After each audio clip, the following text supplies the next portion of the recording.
Welcome to the Capital Exchange. I'm Steve Wilbur, Managing Director at Allen Capital Group. And I'm Travis Portwood, Chief Investment Officer with Allen Capital Group. Travis, we've talked about top-heavy indexes in the past, referring to market cap weighted indexes like the S&P 500, meaning that the largest companies by value represent a large portion of that index. Makes sense. Yeah, some people may know this, others may not, but widely watched Dow Jones Industrial Average is actually a price-weighted index.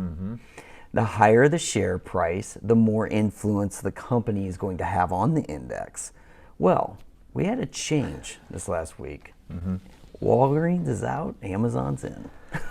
Yeah, Steve, and you know, there's a few dynamics playing out here. Walmart is also a Dow Jones member, and it announced a 3-for-1 stock split back in January that actually went into effect Monday of this week.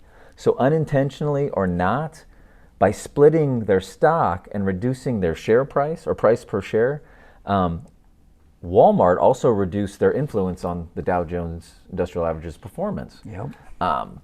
Walmart's split also reduced the Dow's consumer retail exposure in the index.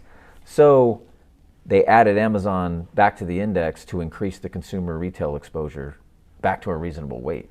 Makes sense. And another subtle nuance here, Travis, is in 2022, Amazon was trading at almost $3,000 per share.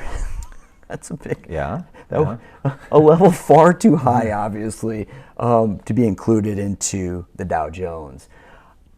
A $3,000 stock would dominate the index's performance, good and bad. Yeah, nothing else would matter. But in 2022, Amazon stock split 20-for-1. Pulling its price per share down, now Amazon trades at $175 per share, well within the range of inclusion for the Dow Jones. Probably appropriately placed if the goal is to reflect businesses powering the American economy. Yeah, there's probably some strategic thinking going into that back when they did that. Yeah, you know that. So the lesson here, Steve, is that all indexes are not created in the same manner, and it's actually counterintuitive to think that a stock can have an oversized influence on an index simply based on the price per share, and not the overall value of the company. So here's an example. The highest priced stock in the Dow Jones Industrial Average today, which means that the one that has the most influence, what do you think it is? Probably Microsoft. It's a good guess. It's United Healthcare.